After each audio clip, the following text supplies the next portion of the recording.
Well, good Monday morning, KOA Army. I hope you're all well out there after, well, what a weekend.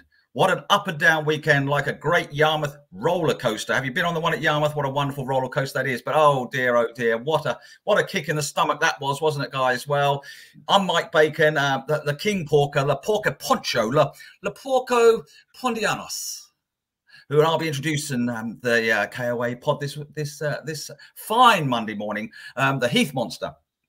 The Heath Monster, a victim of collateral damage after that last gasp equaliser straight out into the garden, kicking his concrete pizza oven so much he's damaged his toes. He's sitting at home with his feet in an ice bucket, and he won't be joining us today. And the doctor, well, the Dr. Watson, I'm afraid, another sad, sorry example of collateral damage to that last gasp equaliser. Banging his laptop, pen flew in the air, ping straight in the middle of his forehead. He's got a hole there that he's a little embarrassed to show us all. We'll hopefully see him on Thursday. But there you go. So, well, oh dear, so close yet so far. But, well, we're going to discuss that and more on this KOA podcast. I hope you're all well on this. Why? Well, this is a sunny Monday morning. If we're a little disappointed at points dropped, I'm joined by two cracking kings who are there at the Kazam Stadium. A stadium name, actually, I quite like that name, Kazam. That's a bit better than some of the other silly names we hear, like the McVitie's biscuit one or whatever we call them. I'm sorry. Anyway, the first man I introduce is, well, he was there with his video camera running up and down the red zone where he shouldn't be, all doing all sorts of things and taking pictures of fans, pictures inside the ground, outside the ground, wherever. There he was. It's Roscoe the Halls. Roscoe Halls. How are you? I am buzzing because of that intro, Mike. Well done, sir. But yeah, I like the Kazam Stadium name as well. It's just a nice little ring to it. Kazam Stadium. It sounds like a superhero.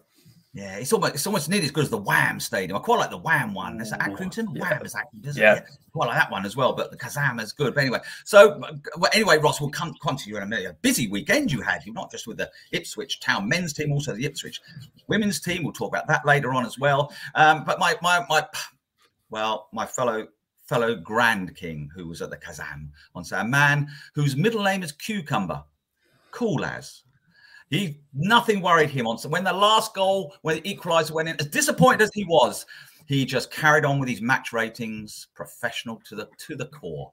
It's Andy. It's Andy the Hutch. The Hutch monster. No Hutch here. He's Hutch there. He's not Starsky. He's Hutch. It's Andy Hutchwarren. Andy, well, how are you this Monday morning? Oh man, I'm always on my toes when you're doing this, Mike. I never know quite what to expect, and you've not let us down again. It's nice to be with you.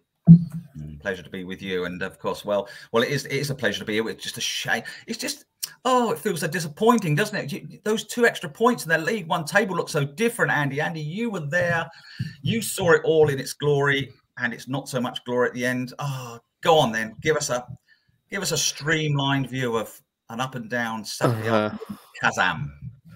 Oh, it's a real kick to the gut, isn't it? That second half performance from Ipswich was bordering on perfection in my book. I think Kieran McKenna at the end said it was the best half of football under him, and I would completely agree with that. They were nearly kind of past perfect, just until that 95th minute of the game, and 2 points dropped, which would make things look at quite a lot different today. Loads and loads of positives from this game. They played really well. The atmosphere in the away end looked incredible. When Selina's goal went in, we were sat directly opposite it. When opposite the away fans when that went in, and the scenes in there were incredible. But sadly, that wasn't the only goal of the game, and they've ended up coming away with just a point when they deserved all 3. So, yeah, a real kick in the gut, that one. I mean, did you see it coming, Andy? I mean, Definitely not. I know at 1-0 you're always susceptible to an equal. Obviously, that goes without saying. That's football. But did it look on the cards? Did anything like that? You sort of worried about it? No, I don't think so. I think they'd seen off everything that Oxford had really thrown at them, particularly in the first half. There was a bit of a flurry of shots. Christian Walton a little more busy in this game than he has been of late, but they saw them off there. Kieran McKenna made changes 5 or so minutes into the second half, which brought on Sam Morsey and Macaulay Bonne, and that did the trick. Ipswich were on the front foot for the whole of the second half from that point. They maybe didn't manage injury time perfectly, but to say I don't think anybody saw that coming. Apart from when that 95th minute corner got given, Stu turned to me and said this would be a real dagger to the heart if this went in, and that's exactly what it was. It was because it had not been coming. But when the 95th minute corner is won, the keeper's charging up. You always fear the worst if you're only a goal up, don't you? And ultimately, that's the worst. The worst transpired. Sad times. Sad times indeed, Roscoe. And of course, you were around near the Ipswich fans, no doubt, or video, and all their excitement and then their disappointment. And Carl Robinson actually said the Oxford manager that his words were something like, I told my assistant if we're there for 3 days we won't score. So he never really saw it coming either, Roscoe. And what about yourself? Yeah, didn't see it coming at all. I think everyone was still buzzing from the limbs after Selina's goal. What a great team goal that was, and the atmosphere was amazing. It always is in that away end for away games. And yeah, but when I looked up and saw they got a corner here, I thought, oh no, this is a typical Town thing. Been on top all game, play so well, ball goes in, and then I look behind me and go, the fans are just all deflated. They're leaving. The Oxford fans, a lot of them already left the ground, and they were celebrating in the car park because they heard the noise. But yeah, celebrating in the car park. What an absolute disgrace that is, Andy. Yeah. Andy Warren celebrating in the car park. Well, the great thing about the Kassam Stadium car park is from the press box you can see it because there's no stand behind the goal. So I can confirm there were indeed a lot of fans celebrating that goal in the car park behind the wall, the wooden wall. Disgraceful. Shocking. Shouldn't be doing that. Anyway, so yeah, Ross. So I mean, so were you alongside the fans throughout the game, Ross? Were you actually at because it looked pandemonium again? Ipswich Town doing themselves proud with a wonderful away support. You were right alongside. Yeah, in the second half, I was basically right. They're right behind me. So they're making some great noise. And when Selina scored, of course, Selina charged his way. He was very tempted to take his shirt off, but he stopped himself. I think he knows he's probably, he's had a few yellow cards, so he stopped himself. But yeah, flares coming on the pitch. Wes Burns, I got a very good picture. I'm very proud of this picture of Wes Burns. He put his hat on, doing the rock and roll sign. And that was a great little picture there. And all the players, Wolfie was jumping in the air. Macaulay Bonne was loving it because, this is his club. But yeah, great scene, and it felt like this club is together again. But unfortunately, it was a dagger in the heart, as Stu said. For them getting the late when it just ruined that great moment because that was a big statement. Beating a team like Oxford, but unfortunately, it didn't happen. That picture you got, Ross, of Wes Burns, I love that picture. But it looks like he was kind of celebrating with it. Do you remember those pictures of the England cricket team? After they'd gone out and got absolutely battered after winning the Ashes and going to Downing Street. Yeah. He looked like he could have been, obviously he was not drunk, but he looked like he could have been involved in that. But yeah, Tyreek Backinson was getting involved heavily in those celebrations as well, wasn't he? It's it's a shame a goal and scenes like that didn't ultimately yield the 3 points that it really looked like they were going to. And Andy, the goal itself, I mean, I've looked at it 2 or 3. I mean, that I like that goal. I really, this is the sort of thing McKenna's brought to the football club. He says, isn't he? Football, what I call proper football, not the big man comes up and gets a 95th minute header. That's not proper football. I mean, that's just a big man coming up and getting a header. They all count, of course. I'm talking about this. This was a proper goal, wasn't it? I mean, lovely move, lovely. Chaplin, what a ball. Yeah, slick, wasn't it? Really slick. You can see that one. You can see what they're doing in training, making its way onto the pitch. Chaplin's pass, just a little stab with the outside of his boot. Perfection for Burns to run onto. Burns' pullback, which is, as we've discussed on here for the last few weeks, that the nature of his delivery is changing. And it's clearly something that's being coached. It's not the kind of flash the ball as hard as you can across the box. It's look up, pick someone out. And he did that perfectly. Perfection. Pull back for Selina, and he's exactly the man that you want in that position to finish. Macaulay Bond did his best to be offside and in that scenario, but no, perfect finish from Selena, and he's the man that you want scoring goals like that because he's a showman, and he brings that extra level to celebrations, I think. But yeah, it's so much good coming out of this game. But we're sitting here talking about a draw that ultimately puts a real dent in things. But that doesn't mean we can't appreciate the good that came out of it. You enjoyed the game, Roscoe? I mean, obviously, apart from the disappointment, the actual second half performances, as Andy said, Kieran McKenna sort of described probably as one of the best of the season. Yeah, the first half I didn't enjoy. That was a very frustrating first half. Both sides just were cancelling each other out. It was going to go, oh, here we go again, another 0-0 draw. That is the common result against these two sides. You know, no goals. But yeah, as Andy said, Selena, the showman himself, what a goal. Enjoyed that second half. A lot of players really stood out for me. I thought Macaulay Bond did well when he came on. Sam Morsey, of course, was the difference maker when he came on as well. And just, yeah, good day all around. The sun is out as well. You always love a football game when the sun is out. A lovely day in Oxfordshire. The fans were in good spirits, but yeah, unfortunately at the end, a lot of people were gutted and just sickened by the late equaliser, because that is what football's all about. That's what you love football. You know, the highs and then the lows.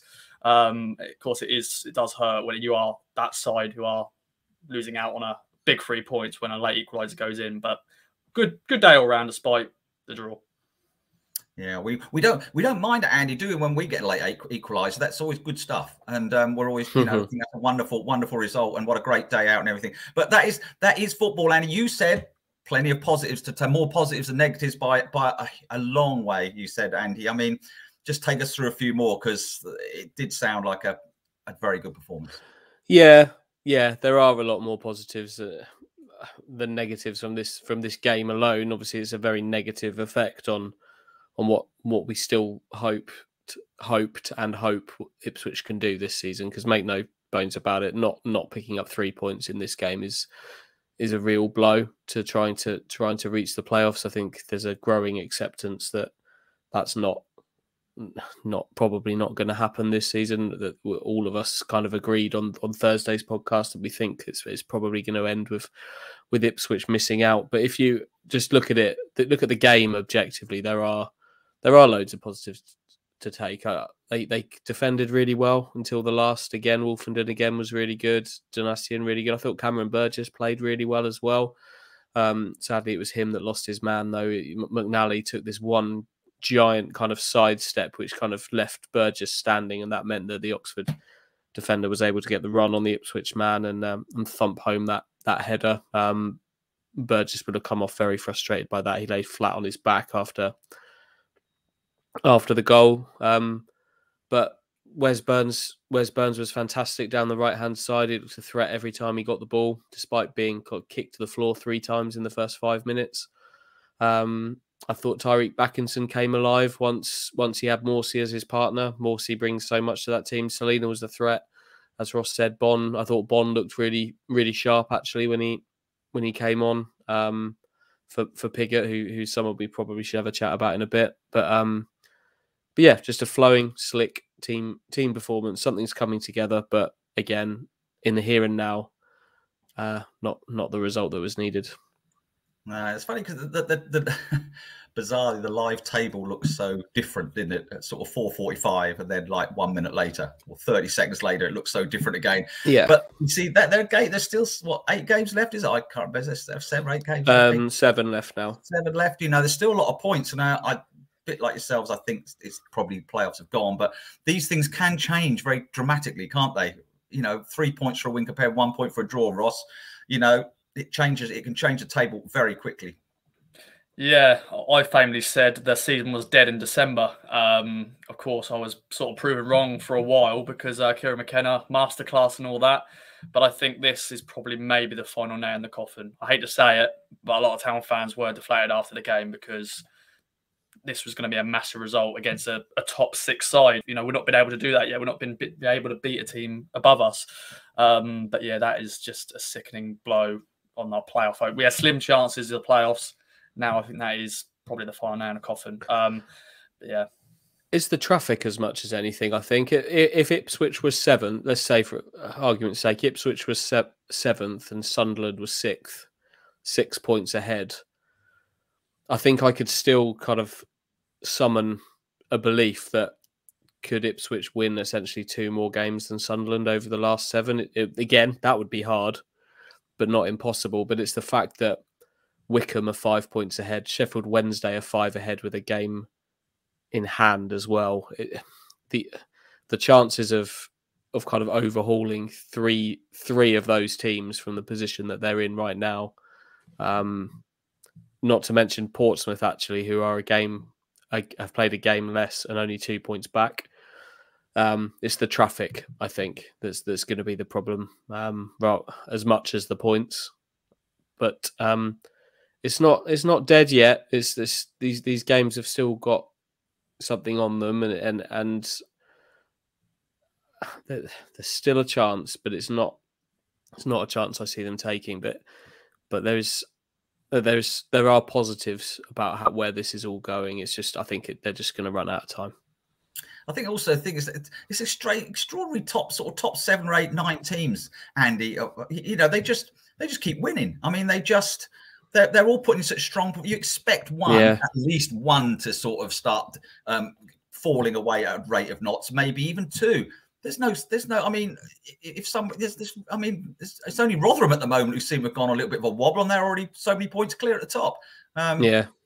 Well, I think that's why this was so frustrating this weekend, because this is the one weekend where a few of them did drop points. Like Sheffield Wednesday only got a 0-0 draw at Gillingham. Portsmouth and Wycombe drew with each other. Sunderland drew at Lincoln. None of those teams scored a goal, by the way. They were all 0-0. So that's why it's so frustrating that this was a rare chance to close that gap a little bit, and ultimately they didn't.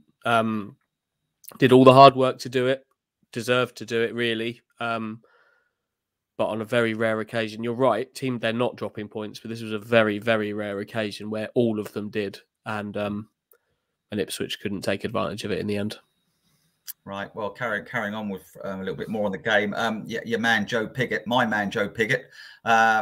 The reason everyone always says my man Joe Piggott. Well, the reason a lot of people say on the KOA team here say that is because at the start of the season, Joe was our lead interview on the Kings of Anglia magazine, of course, and I met up with Joe and was warmly impressed with him. And I think perhaps because he was one of our first signings, if not certainly one of the first signings we made under the new era, that, you know, Joe was sort of really seen as a real catalyst for what was about to happen. And still, Roscoe, it's still not quite happening for him, is he? But he's getting the chances, which is a good thing. I'm glad to see Kieran McKenna, you know, keep faith in the lad. You know, he's got what 3-year contract here, I think. You know, keep faith. He's our player, but it's still not quite happening yet, Ross. No, I think, you know, the big talking point going into the game against Oxford was who's going to start up front, because, you know, the wake of Jackson's injury, you thought, okay, who's going to start? Will Bond go in? He's lack of form, no goal in 20-odd games now. James Norley get chucked in.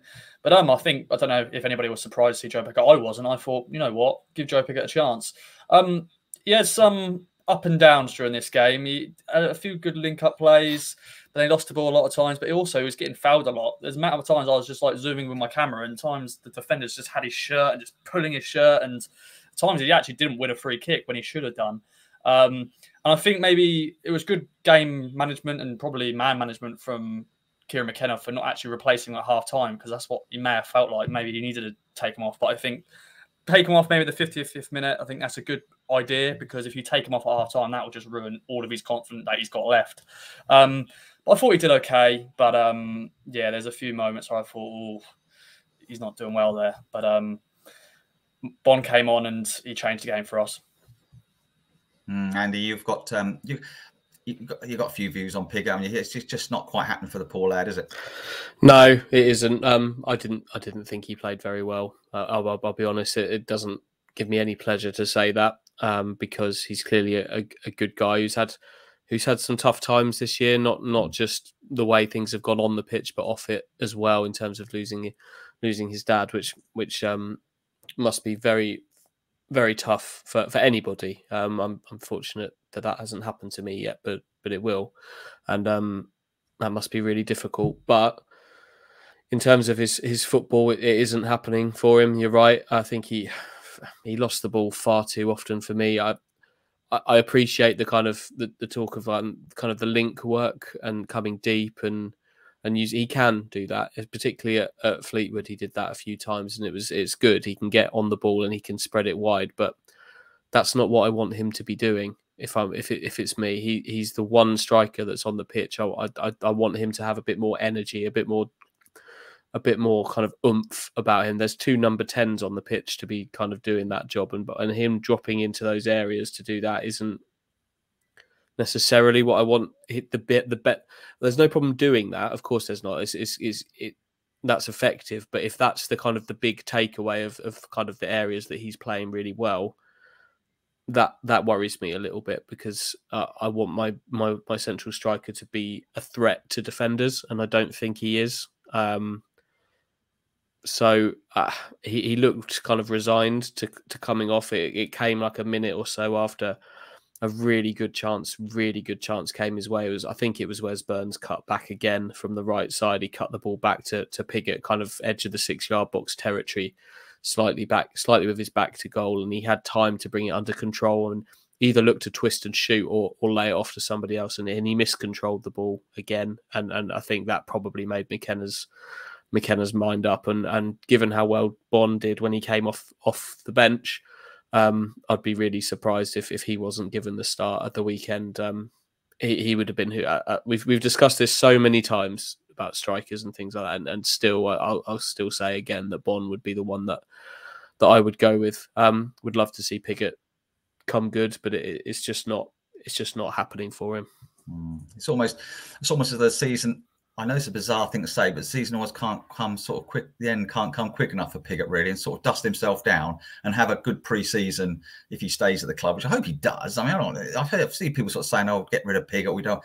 I'd like this boy's got potential, surely. I mean, he's he scored the goals at this level. It's been a tough year, I think, for him off the pitch as well as on it. So anyway, that's let's hope. Yeah, we'll see. We'll see about that. Like, I don't think there's a desperate. There doesn't need to be a desperate desire to kind of cast him aside. I think you're right. I think they are going to sign a frontline striker this summer, and the man who starts next season, I would argue, probably isn't at the club. But beyond that, he needs backup, and I think Caden Jackson has probably done his caused no harm at all before his injury, and obviously Piggott is contracted.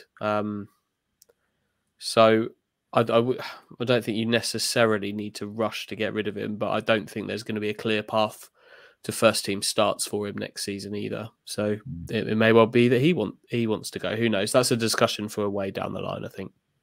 Right. Okay. Well, look. That's the end of the Oxford debate. The Oxford look back. The Oxford. Just for if I was coming home from, I actually went to a non-league game on Saturday afternoon. I didn't go to Oxford. I went to a non-league game, and on the way home, I was listening, and I had to pull over and bang my steering wheel. Go damn. Where was that? Where did that incident happen? It was near Wolverston. I was near Wolverston. And I had to pull over and just bang my steering. Damn, because I was literally, I had the window down and I was singing away to myself as I was going along, listening to the commentary, thinking, lovely, look at that league table. I bet that looks a beauty. And then that happened. I had to pull over, Andy. Well, at least you did pull over. Did you indicate safely and just pull over? Or did you just kind of just swing the wheel to your left and just? I think I just swung the wheel to my. I think I just swung the wheel to my left. To be honest, I ran over some daffodils. I do remember that. Oh, that's a shame. Well, I'm sorry. I was so furious and just banged my steering wheel. But anyway, that's not as bad as the Ipswich fans who were there. They must have felt so. But look, good performance. Shame about the result. But there you go. Let's move on. Some big games coming up, which we'll chat about later in the week. So, well. That was a disappointing result. It was not a good performance. Now let's move on to Sunday, and let's have a quick chat about Ipswich women, because the Ipswich women, not only have they had a fantastic FA Cup run, they're on television live on the BBC, which is fantastic coverage for them, and of course the football club, and for the ladies, tremendous effort. Unfortunately, they lost 1-0 to West Ham in the FA Cup, but no disgrace there, and certainly no disgrace with their fantastic run they've been on. What was it, 2,000 people at the Gold Star? I mean, unbelievable. It was fantastic support. Roscoe, now, you were watching the ladies when they had about 20 people watching them a few years ago. This has been a rapid rise and a real treat. I know we've talked about it before about how fantastic the women have done. A little bit one step too far yesterday against the Hammers, but wow, haven't they done themselves proud? As someone who supported the women, you must have been thrilled to be there and see all that. Yeah, I think that's the word I think a lot of people will use is proud, because just how far that football club has done. Because from when I first started covering back in 2016, there was 20 people there, man and his dog, and friends and family there supporting the team. But now we've got a proper supporters group, fans going week in, week out, and to see 2,000 at the Gold Star, I think it's fantastic for Felixstowe and Walton as well, for them to have their football club on the telly. The BBC cameras, Reda Wally and KVY were there doing the commentary for BBC Suffolk. A lot of the town players, men's first team, were there supporting the girls as well, Mark Ashton and co. So it was great to see all those supporting the team, and they did themselves proud. Only to lose 1-0 against the Super League team of West Ham, full of internationals, West Ham as well, and they dug in deep.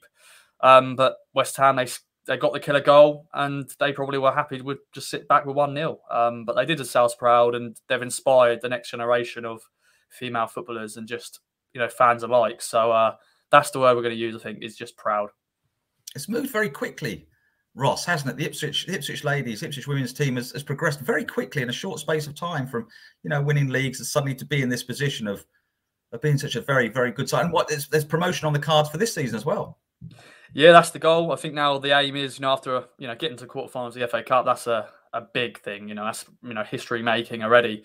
But yeah, top of the league at the moment. Southampton, Oxford, they're behind us at the moment, but fully focused on the league now, and got such a young team. So many more big games to come for those. You think there's part of that. There's 17 academy graduates in that team, which is fantastic. So still young, still 19, 20. 21. There's some 17-year-olds that came off the bench. So yeah, everything is up at the moment now for the women's team. Everything is looking to be like West Ham, being in the Super League, fighting against the big dogs of women's football. So yeah, they're inspiring the next generation, and it's great to see the transition of just how big they've got. Because when I first covered them, they were in the 4th tier playing, teams like, no offense to teams like Lowestoft and Sudbury and stuff. They're playing those sort of teams. Now they're playing against the big dogs of women's football. So it's great to have a good women's team in our region as well. So future's bright. Yeah, but I mean, so the Women's Super League obviously is another bit like when the Premier League, became so big so quickly, back in the 90s.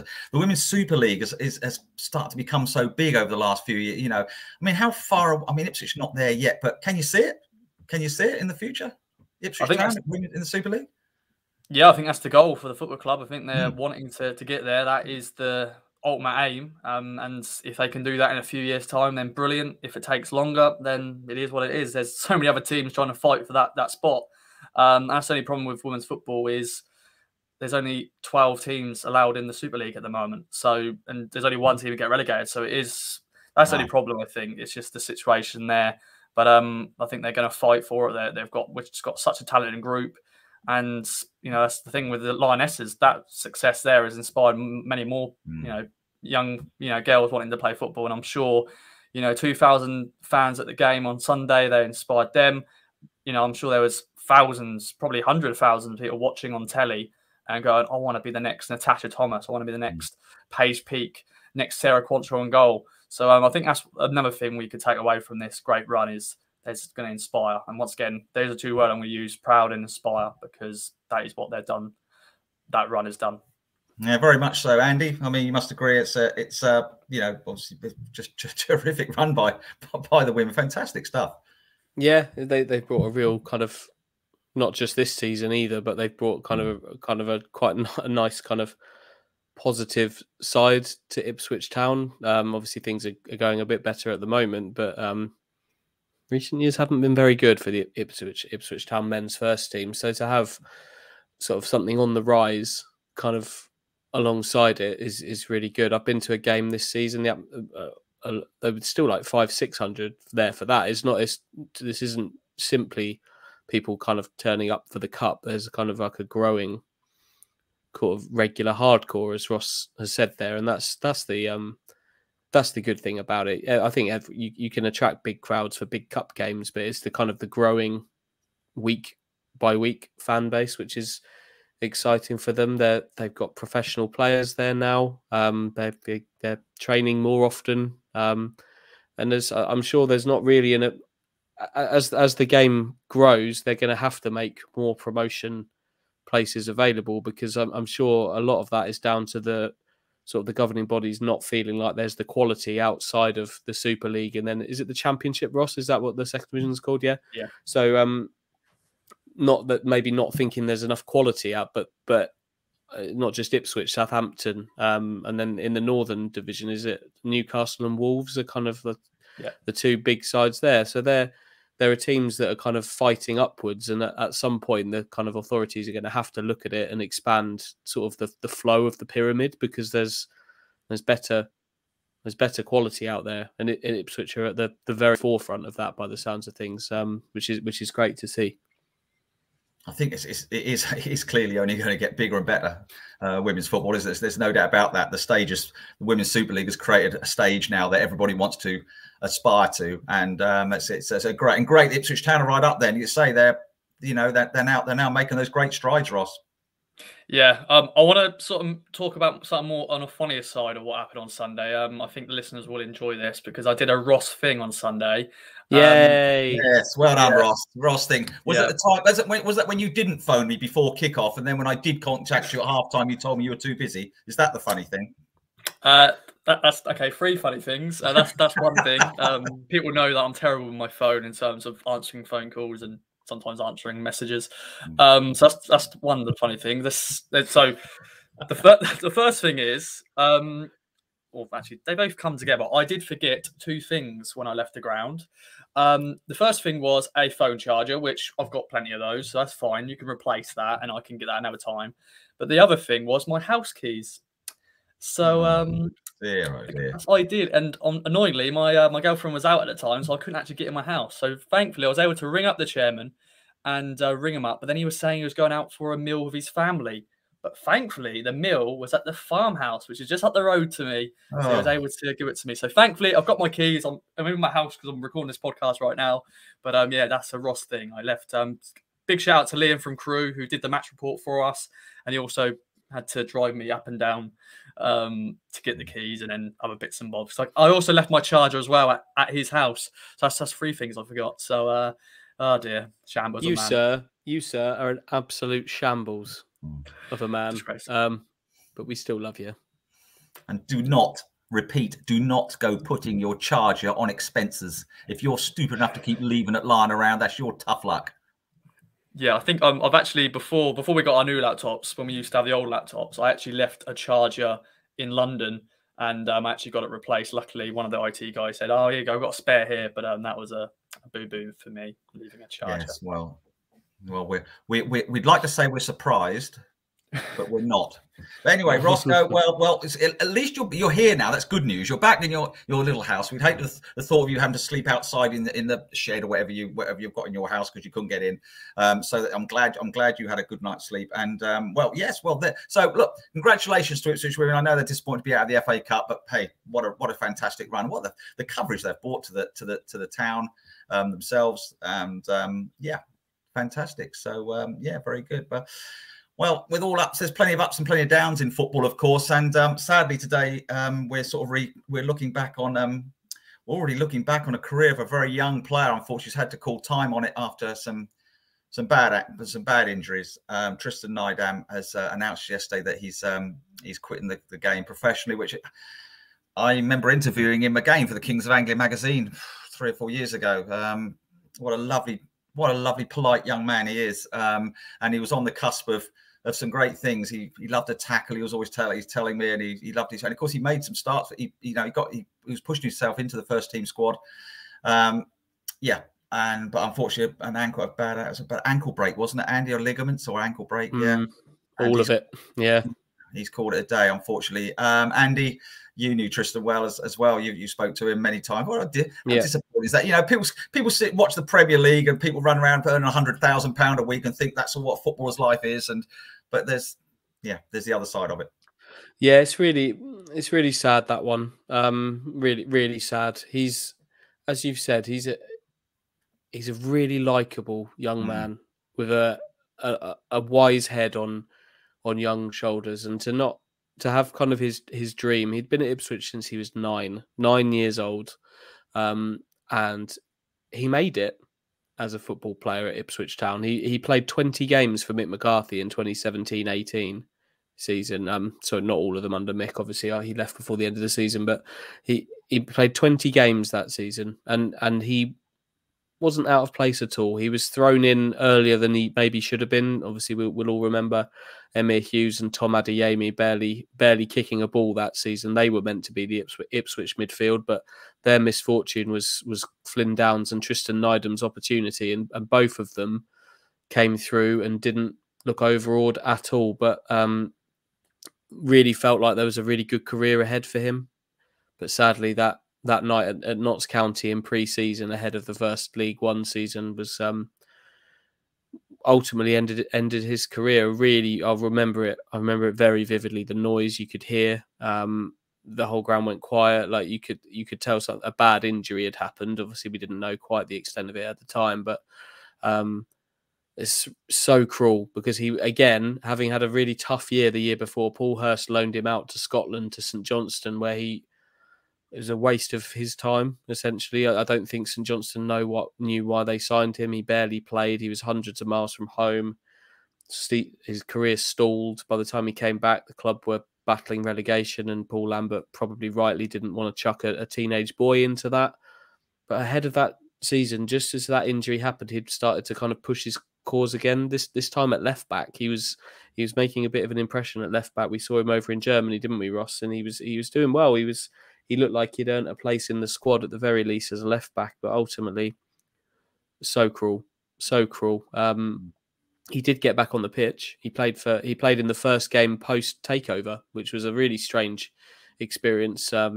Such a joyous day it would have been for the club, but it was behind closed doors and a 0-0 draw with MK Dons. But the highlight of that was half an hour at the end from Tristan Nydam, who came on and looked like his old self. He was tenacious. He was putting himself about, putting tackles in, but that would prove to be his last game of professional football. He was released that summer and didn't find a new club. And the longer that went on, I began to worry actually that probably is. This is the way it's going to go. And then last night, he's obviously confirmed that. So really tough, really disappointing. I'm really sad for him because he did what so many of us probably dreamed of doing, and he made it. It just got taken away from him. Yeah. A few thoughts, Roscoe. I mean, yeah, you know, was that photograph of him and Wolfie and Andre and Flynn walking off the pitch against West Ham in a pre-season friendly? Beautiful, wonderful photograph of the four youngsters. You know, and sadly, Tristan's sort of, you know, is not going to make it like the other three are hopefully going to do so or are doing so. A few thoughts, Roscoe? Yeah, when I saw that news last night, I was, you know, it was just gutting to see, you know, he's still such a young lad, you know, 22 years of age. When he broke through, you know, he won the Young Player of the Year awards back in 2016-17 season before his breakthrough season, and you know, he had everything. I really did enjoy him playing. I was lucky enough to watch a lot of the academy games when he was breaking through, and I thought we've got a player here, and he was fantastic during that season. You know, a young player coming through, and I remember seeing him in Germany with Andy and Stu, and thinking, oh, this could be the year for Tristan to really kick on, play well. I wasn't actually at the Notts County friendly, but I remember just seeing the articles and seeing the tackle and go, oh, this is bad news. And you know, I remember Andy actually interviewing him in Germany, and we thought, this is going to be him kicking on. And then injuries happen in football, but sadly that injury has ended his future career. But he's always been a good lad. Always had opportunity to chat to him a few times myself. And you know, it's always great to see young academy players coming through, and he was one of those where you thought, we've got a player here. And when he got loaned out to St Johnstone, we thought That's a bit of a random one, a bit of a waste one. I actually spoke to Liam Craig, who was, one who captained the Youth Cup winning side in 2006. He was at St Johnstone at the time. I think he's still there now, actually. And, I was speaking about, how polite and how well he was. He trained so hard, even though he was so a long way away from home. He was just such a nice lad. And it's sad to see that this has happened, but I'm sure he's going to have a big future in whatever he does next, because he is such a great lad. So best luck, Tristan. I'd agree with that. I think there are some players that are set up for a fall after their careers end. Obviously, Tristan's has ended way earlier than anybody would have hoped for him. But there are some that can deal with it well, and there are some that can't. And I'm sure there are going to be some tough times, already been some tough times for Tristan over these months, and there'll be more to come. But I think he's in a really the right kind of person to deal with this really well, actually, and do something really, really special with it potentially. And maybe look at Kieran McKenna, for example. Kieran McKenna lost his career at a similar age to injury. And I'm not suggesting that Tristan's necessarily going to go on and be the manager of Ipswich Town, but you don't have to let that be the end of it, do you? And Tristan is the kind of character, whether it's in football or outside football, he's one that I'd back to do that. You mentioned that interview, Ross. That made me that interview I did in Germany with him. It never actually got published because it was all written up, and we were kind of waiting to use it the following week and it was him talking about just how excited he was to get his career going again. So a few days later, that injury happened, and we never got to use it. And that picture that we've just flashed up as well. This is another one that I love this picture so much. But the thing that makes me really sad about it is Flynn Downs, Luke Wolfenden, Andre Dazelle, and Tristan Nydam. It's before Paul Hurst's kind of final dress rehearsal with Ipswich against West Ham. Those four never actually played a single minute of football together for Ipswich Town. They played brilliantly that day, the four of them, against West Ham, but the four of them were never on the pitch at the same time for a single minute, which is really sad in itself. Well, look, Tristan, if you do listen to this, I don't know if you do or don't, but very best of luck to you with what comes around the corner. We know we've all met you and interviewed you, and you're a very, very nice and polite, decent young man, and you're going to have a fine future ahead of you in whatever you do. So good luck to Tristan for that. Sadly, football's career professionally is over, but who knows what the future is for him. Right. Well, look, let's move on to something a little bit more cheerful. Let's cheer ourselves up a little bit. And did you know that March the 21st? Yes. Now, I know what you're thinking is what you're going to say, Michael. Is what? Well, what is it, Michael? What is it, Michael? Exactly. Ask me. What is it, Roscoe? Ask me the question. It's a certain day in a... no, that's not a question. That's a statement. I said, ask me a question. What is it, Michael? Who scored a late goal on this day? Dear, oh dear, oh dear. March the 21st is, of course, not Pancake Day. It's Richard Chaplow Day. And, well, you always think to yourself, what's Richard Chaplow Day? Well, I'm going to pass it over to Andy, because Andy will tell exactly what it is. It's a late Richard Chaplow goal at Watford. Andy, who remembers that day? Yeah, I do remember it. I wasn't there, unfortunately. But what I will say, actually, is that March the 19th should be talking about Bersant Salina Day. That goal, obviously not as late, but that goal kind of and the celebrations which followed kind of had the potential to be if they'd gone on to reach the playoffs or get promoted, could have been another one of these lines in the sand. But Richard Chaplow Day, I wish I'd been there. I wasn't, but so many Ipswich fans were, to see Richard Chaplow scoring stoppage time at Watford to spark limbs and scenes in the away end at Vicarage Road. I think the thing about it was that it was I can't remember who crossed the ball. Who was it who crossed the ball? Was it Freddie Sears? I think Freddie Sears might have gone down the line. And I think Freddie Sears interviewed us saying he looked up and couldn't believe he saw Richard Chaplow bombing down the centre of the pitch, and he come on as a sub. I think he come on as a sub. And he just didn't do that sort of thing. It wasn't his type, but he decided he was going to, and just took the pass. And it was the 90th minute, wasn't it? And Ipswich won. Was it 1-0 Was it 1-0? I suppose it was. And beat Watford. And it was as Ipswich were charging towards the Championship playoffs, of course. So it was a massive result. Richard Chaplow is still remembered to this fine day, which is, do you remember it, Roscoe, at all? I mean, you're probably only about 6.5 when that went in. What happened? I don't know. How old were you? I don't know. I was probably, how old was I? I don't know what age it was, but I was actually how old, in that how old are you now, Ross? I'm 25 now, so I would have been 20. Minus 7. 18. Very good. Did you actually go to school, Ross? I'm assuming you did. Obviously, 25 minus 7 is 18. Yeah, okay. Yeah. So you were there, Ross. You were there. Yeah, I was in the away end in that unbelievable limbs. I think we all, as Freddie Sears was, I think we were all surprised. It's Richard Chaplow. He's in here. And yeah, the commentary was fantastic as well. You know, Brenner did fantastic commentary on that. And yeah, it was inflatable day as well. You know, Watford were, I think they were top of the league at the time, or they were second anyway. And it was a massive result in that season. And, you know, a fantastic season, you know, that 2014-15 season. But it was just carnage, absolute carnage. I was probably maybe one of the top tiers of, you know, that away end. And I probably was at the bottom by the end of it because, you know, everyone's just charging down. It was just, it was unbelievable scenes. I probably got through a few bruises. I probably hugged a lot of random strangers, but that was a day definitely topped me. Unfortunately, I haven't had many moments as a Town fan, and sadly, that one Noel Hunt late winner. The last decade hasn't been great. Hopefully, many more moments to come. But you do love late winners, don't you? You can't beat it. And the beauty of it is, Andy, you spoke to Richard Chaplow about this, didn't you? Where is he now? He's in America, isn't he? Yeah, he's in California now. He's coaching at Orange County, rising through the ranks there. I think at the time he was like first team coach. I think I spoke to him 2 years ago on the day, and I think he might be the head coach now. I think he's risen up the ranks a little bit. Yeah, he seems like a lovely fellow. I never met him kind of in the course of football or being at Ipswich or anything, but I have since spoken to him about it, and he loves it. Every year he forgets about it, and then every year on the 21st of March, his phone just goes a bit mad for 24 hours about this goal that he scored 7 years ago, and then it all gets forgotten again for another year, and then he loves it. Yeah.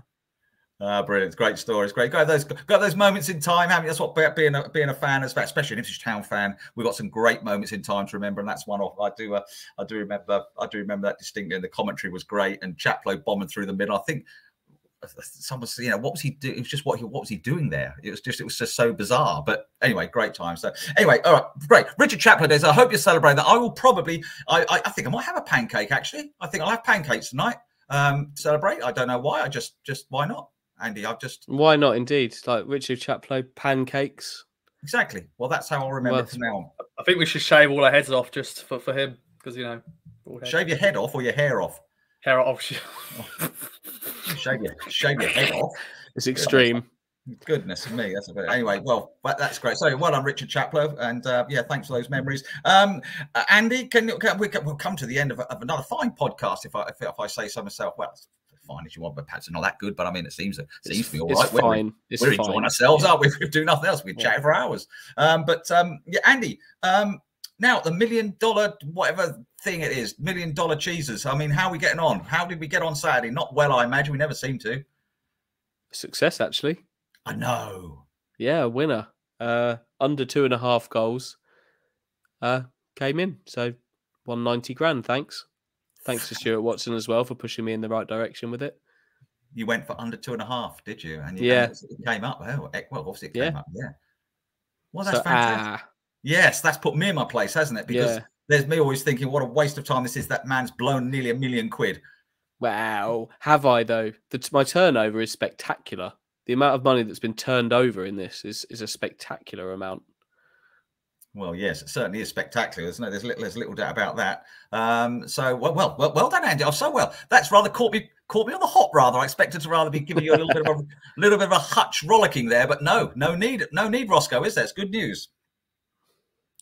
Yeah, I think it was a good bet because it's always goalless draws against Oxford. But thankfully, we saw 2 goals. Unfortunately, the second goal was not what we wanted, but there we go. We've moved on, Roscoe. We said we're not going to talk about Oxford anymore, so let's just forget that. It still hurts. I know, it still hurts. Right, okay. Well, look, before we go, we'll just a little. I don't know if anyone likes a little bit of European football, but I like to follow a few Europeans. Everyone's always got a second team, haven't they? Either in this country or abroad or whatever. I used to tell my second team used to be Meadowbank Thistle. Now, who remembers Meadowbank Thistle? No. See, you won't do because that's probably before you two were born. But they were a team in Scotland. And I used to follow them a lot. I used to like Meadowbank Thistle, but everyone's got a second team. And, well, European-wise, did you see the result? Real Madrid 0, Barcelona 4. Now, my timeline is full of Barcelona fans, it seems to me. I didn't realise. I thought they're all just like non-league footballers and non-league managers and Ipswich Town fans, but half of them seem to be Barcelona fans as well because it's Barca this and El Clasico that. And Andy, you're up now. Come on, this is your a lover of the European game. You must have some. What teams are up there in your favour? I've got too many. I don't have a second team. I've got loads of teams that interest me, and neither Barca or Real Madrid are one of them. If I'm honest, I've not really got I was going to say a dog in that fight. I don't know if you can say that, but I have. Spanish team. Las Palmas are my Spanish team. Good side from Gran Canaria. I've been there a couple of times. Have to fly everywhere. Have to fly to everywhere. They do, yeah. But unless they're playing Tenerife. And then they go by boat. Go on the ferry. But yeah, it must be quite fun though, because they're obviously like 2 hours from the mainland. About like they have to like it's not just them flying everywhere. Teams have to kind of like fly in a lot further than they normally would to play their away games. It kind of grips the island when they've got a big game. I've been there before when they've played Valencia, I think, and it kind of grips the island a little bit. It's a it's an unrecognised football hotbed, but there's loads of teams across Europe that interest me. That's my friend Henry Childers, the press officer at Ipswich Speedway, big Ipswich Town fan as well, and Osasuna. He's crackers over them. He loves them. There's a great story of how he got involved with them in the first place, and he follows them He follows them home and away. He loves it. Well, not home and away. You know what Osasuna is famous for? You know where Osasuna is? Osasuna is in Spain. Pamplona. Yes. You know what they do there? Tomatoes. Yeah. Has he done that? Well, I don't understand. What's a tomato fight there, don't there? Something? There's that as well. But I believe that's also where they do the running of the bulls. The running of the bull. Yeah, I think you might be right. Has he ever done that? I don't know. I'll have to ask him. I haven't spoken to him for a few. He went over for the bull fight, for the bull run the other week. I haven't seen him since, so I don't know if he actually got back. Okay, no. He's been gored. Probably. Ross, yourself, how are you? What's European? And by the way, when you say European, we don't want Celtic or Rangers or Cardiff City or something. We're trying to think a bit further afield. No, I'm going to keep with this Spanish theme, and also I've got another team as well. My friend, actually, one of my old school mates, he actually moved to Spain when he was 12. But we were good mates, and he lives near Elche. He's got a season ticket at Elche, so I always follow Elche's. And they're currently in the top flight of Spanish football, so they're playing the likes of Real Madrid and Barcelona. But I always follow them. Always do little career modes on FIFA with Elche. My other team is Napoli, because I've got family from Naples, and I've been there many times, and I've been to a few Napoli games. So I always follow Napoli's fortunes. Got family in Naples. Yeah. Fantastic. Yeah, you need to be careful what you say to Ross. He's got connections that could put you in trouble, Michael. So when you're having a go at him for if he wants to put his charger through expenses for leaving it behind, he puts his charger through expenses. All right, Ross, you put it through expenses. I'll sign it off. Don't you worry about it. Get yourself a couple. I'll cut your head off. As I said earlier. Get yourself a couple. Honestly, I'll sign it off. If Heathy won't, I will. Honestly, well done. That's fantastic. Napoli, of course, fantastic when Maradona was there. What a time of life that must have been to be a Napoli fan back then. Well, poor Roscoe wasn't even born, but I mean, I can assure you it was a fantastic time there. But it's funny, people do have second teams, don't they? Mine's Villarreal, by the way, if you're asking, which you weren't, so I'm going to tell you anyway because no one seems interested. But I'm going to tell you. So Villarreal, a little team down the east coast of Spain, where we spend quite a bit of holiday. So yes, I've been to see Villarreal a few times as well, and Valencia's down that way. In fact, it's a Valencia, as you probably know. Valencia, yeah. When you're over there, I find that very weird to say because it's not very. As an English, they say it automatically, the Spanish. But to me, it feels forced. Valencia. Do you know what I mean, Andy? Do you feel that? I know. How is your Spanish? You are a regular in Spain. I do go to Spain. Like, well, How's your Spanish? Well, it's not too bad. Well, it's not as good as it used to be because I haven't been for 18 months. Hopefully I'm going soon. But dos beer something. But I don't go very far with it. Cerveza. Yes. Dos cerveza, por favor. Yeah, naranga and little words, and I've forgotten I've forgotten the 6 words I did know. So I mean, that's really just shows how poor I am. But so Ross, yes, that's really interesting about Napoli. I'm fascinated about that. Have you actually seen them play? Have you managed to see them play? Yeah, I've seen them play 3 times. So when Rafa Benitez was in charge, and they had Gonzalo Higuain up front. And thankfully, they won all those games I went to see. So I'm a lucky charm when I go. So I'm hoping to go again soon when I can, because I'm going to Italy in June. So unfortunately, there's no football on in June because the season's finished. But hopefully, another game will come soon for me. Yeah, absolutely. I just before we go, I just think, what's the biggest derby in the world? What's the biggest derby, Andy, in the world? Do you think is it El Clasico? Or see, I put Celtic Rangers up there. See, I know that's a bit more close to home. I think that's massive, that game. I know they play each other about 8 times a year, but every one of them's massive. Yeah, I would say that's got to be the biggest in the big ones for me. All have an element beyond football, and obviously that one's got the religious side to it.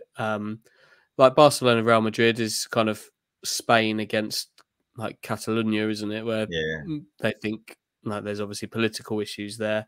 Boca v River in Buenos Aires, I'd say, is a pretty big one as well. I went to the Milan derby recently, as we've discussed on here, but like that's it's a great game, a great spectacle, but I wouldn't put it in the same.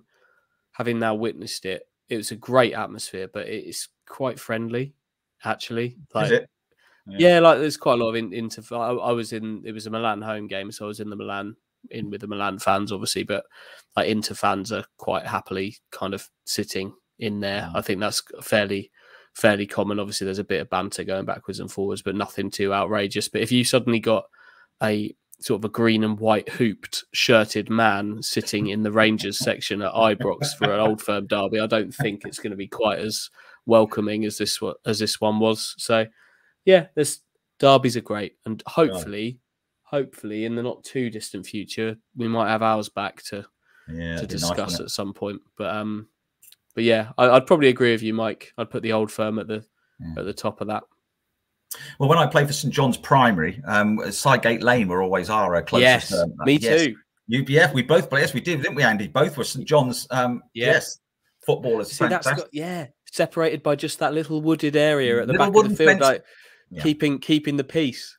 Yeah, exactly. What a primary school local derby that was. Gosh, we used to be kicking each other's ankles and all sorts. Well, look, we've come to the end of the Kings of Anglia podcast here on a Monday morning. I hope KOA family have enjoyed listening to our sort of chat, really, about all sorts of things, really. We hope we've cheered you up a little bit from the disappointment box. We were all gutted as everybody, as you can imagine. But hey, look, there's lots of positive signs at Portman Road. We all know that. And well, look, best wishes to Tristan Nydam. We mean that most sincerely for him, for his future, and congratulations to the Ipswich women, as we said before, for a fantastic FA Cup and give us lots to chat about and be positive about as well. Well, look, from myself, Leporkianos Lepikio Dolala. What does that mean? Sorry, I don't know.